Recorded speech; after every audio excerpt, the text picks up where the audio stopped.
Capítulo 2, então, traz as informações para a geração dos arquivos da EFD. Aqui na seção 1, nós temos os blocos e registros da EFD. Blocos. Entre o registro inicial, que é o registro 0, e o registro final, 9999, o arquivo digital é constituído de blocos, cada qual com um registro de abertura, com registro de dados e com um registro de encerramento, referindo-se cada um deles a um agrupamento de documentos e de outras informações econômico-fiscais. A apresentação de todos os blocos na sequência, conforme tabela blocos abaixo, essa daqui, é obrigatória, sendo que o registro de abertura do bloco indicará se haverá ou não informação.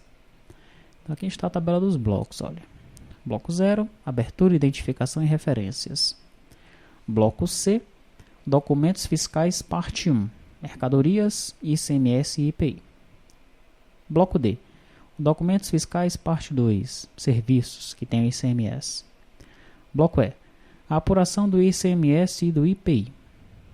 Bloco G, controle de crédito do ICMS do ativo permanente, CIAP. Tem um asterisco. Aqui, ó, bloco G incluído para vigorar a partir do período de apuração de janeiro de 2011. Bloco H é o bloco do inventário. Bloco 1, outras informações. E bloco 9, controle e encerramento do arquivo digital. A organização dos blocos. Os blocos devem ser organizados e dispostos na sequência estabelecida no item 2.5 do ato COTEP. Aqui, ó, nessa ordem. Ou seja, inicia-se com o bloco 0 e seus registros, na sequência o bloco C e registros, depois o bloco B, D, e ao final o bloco 9, que encerra o arquivo da EFD. Quando uma EFD for digitada diretamente no PVA, no programa validador, os registros de abertura e fechamento dos blocos são gerados automaticamente e não serão visualizados. Então, os programas de validação e assinatura permitem também que você digite ou importe dados para eles, tá? Registros.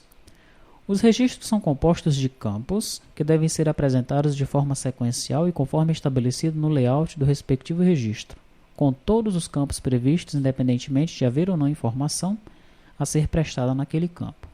A exclusão de campos ocasiona erro na estrutura do arquivo. Dentro da hierarquia, a ordem de apresentação dos registros é sequencial e ascendente. Todos os registros, com observação de registro obrigatório, devem constar do arquivo. Observações. Os registros que contêm a indicação ocorrência 1 por arquivo devem figurar uma única vez no arquivo digital.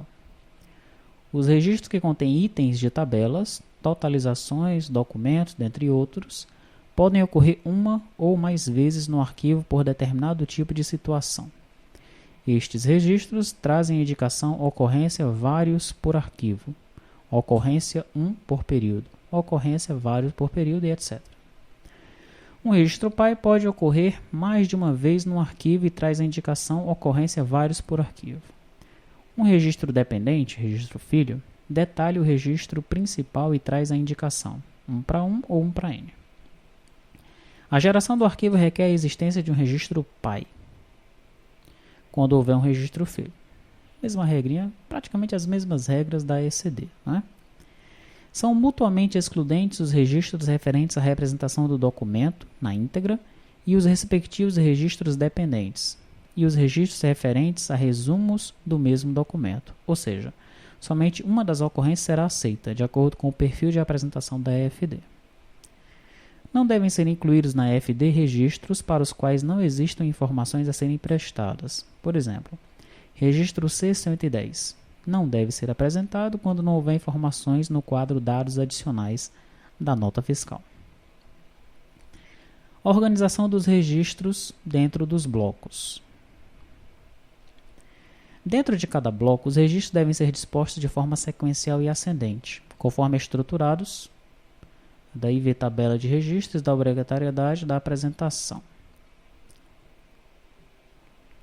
Devem ser apresentados e agrupados todos os registros no mesmo tipo existentes do período e, após o término daquele documento, na sequência serão apresentados os demais registros. Exemplo. Se a empresa utiliza notas fiscais modelo 1 ou 1A e cupom fiscal, devem assim dispor os registros no arquivo. Para cada documento modelo 1 ou 1A, informar um registro C100 e seus respectivos registros filhos. E, após informar por equipamento SCF, os registros C400 e seus respectivos registros filhos. Então, deve-se seguir essa ordem aí, né? Essa estrutura hierárquica para que não exista erro de validação do arquivo. Deve haver correlação entre os documentos, entre os modelos de documentos fiscais e os registros da EFD correspondentes. Ou seja, é vedada a apresentação de informações de documento fiscal em registro diverso do estabelecido para aquele documento. Por exemplo, recebimento ou emissão de conhecimento de transporte, D100. Venda ou aquisição por meio de NFE, C100. Venda de bilhete de passagem, D350. Então, se você tentar colocar um NFE no D350, você vai receber um erro, né? Ver tabela de modelo de documentos fiscais e registros correspondentes na seção ou na subseção 6.4. Talvez você até nem receba um erro aqui, né? Ao informar os dados do NFE nos dados de um cupom. Você pode informar dados errados aí, mas a escrituração, embora seja validada e transmitida, ela vai estar incorreta. Isso aí certamente vai ter alguma penalidade para isso, tá? Ver tabela de modelo. A tabela nós vamos ver na subseção 6.4. Nessa tabela nós vamos ver lá os modelos dos documentos fiscais e quais são os registros correspondentes àqueles modelos, tá? Alterações no layout 2010. Aqui são os registros que foram incluídos no layout a partir de janeiro de 2010.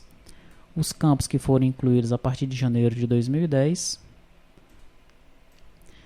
Aqui, os registros incluídos a partir de janeiro de 2011. Os campos incluídos a partir de janeiro de 2011. Registros incluídos a partir do período de apuração de janeiro de 2011. Nós já tínhamos passado por esse, não?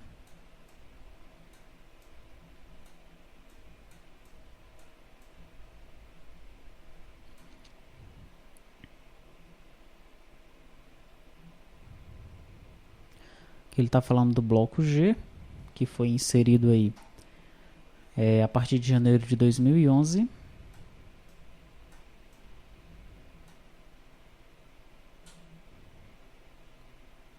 E aqui ele está se referindo a outros registros, né, que também foram incluídos nesse layout, tá, a partir de janeiro de 2011. Ok? Então quem já tinha sistema pronto para trás de SPED, né, deve dar atenção a essas inclusões, né, que foram realizadas para fazer a atualização aí do seu sistema, tá? Aqui os registros incluídos a partir de julho de 2012, esses bem recentes, né? Na seção 2 nós temos os registros a serem apresentados com base no perfil do informante.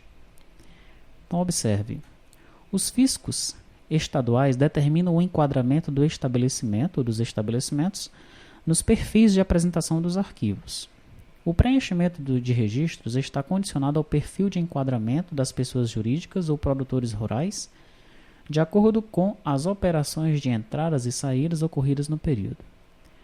A regra geral é: o perfil A determina a apresentação dos registros mais detalhados.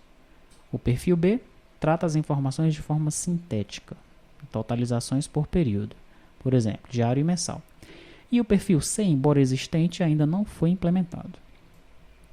As tabelas de obrigatoriedade de registros de acordo com o perfil constam no item 2.6.1 e seguintes do ato COTEP e suas alterações. É facultado aos fiscos estaduais dispensar a apresentação dos registros não obrigatórios. Tá? Então fica aí, por conta da Cefaz, né, a dispensa dos registros que não são obrigatórios. Tá? Aqui nós temos algumas observações, né? Se for especificado o O na coluna de obrigatoriedade, significa que o registro deve ser sempre apresentado.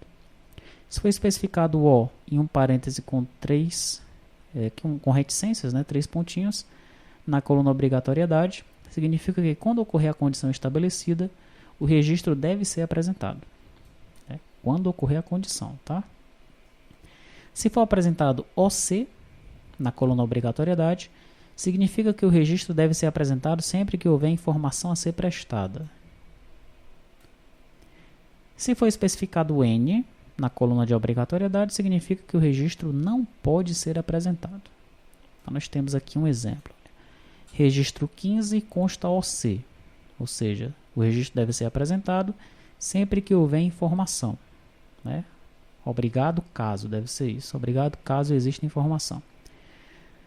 Significa que o registro deve ser apresentado quando o informante do arquivo for substituto tributário e possui inscrição estadual da unidade federada do contribuinte substituído. Aí vem aqui, olha, para empresas de energia elétrica, comunicação e telecomunicações, vem as explicações, quais são os registros obrigatórios, né? Ainda dentro do exemplo lá de cima, tá? E aqui nós chegamos na seção 3, que é o preenchimento dos campos. É a regra bem parecida com a regra que nós vimos, né? Basicamente igual à regra da ESD. Para campos alfanuméricos, representados por C, são os caracteres da tabela ASCII, exceto o pipe, né? Porque os campos eles serão separados pelo pipe. Todos os campos alfanuméricos terão no máximo 255 caracteres, exceto se houver uma indicação distinta, né? Onde nesse caso o tamanho distinto prevalecerá. Não poderão ser informados espaços em branco no início ou no final da informação, para campos numéricos, no início ou no final da informação. Isso aqui em relação aos campos alfanuméricos ainda. Para campos numéricos, representados por N, podem ser usados algarismos das posições 48 a 57, são os números da tabela ASCII. Para campos numéricos, nos quais há indicação de casas decimais, então todos aqueles sinais saem e fica apenas a vírgula, tá? Então vamos aqui aos exemplos, olha. São os mesmos números, eu acredito, que foram utilizados no exemplo lá da ECD. Tá? Então tira todos os símbolos, deixa apenas a vírgula se for necessário. Olha, o exemplo do 10.000 novamente aqui. Legal? Atualização de tabelas. As tabelas externas estão disponibilizadas no endereço eletrônico, que é o endereço da Cefaz, e o PVA efetua a atualização automática de tabelas externas, bem como o controle de suas versões. Então, as tabelas externas são aquelas necessárias, né? Código dos países, código dos estados, código dos municípios, né? Essas tabelas devem estar atualizadas no nosso banco de dados, né? E devem estar sempre atualizadas, tá? As demais regras de preenchimento de campo, né? Para ver as demais regras, você deve analisar lá o ato COTEP 09 de 2008 e as suas alterações.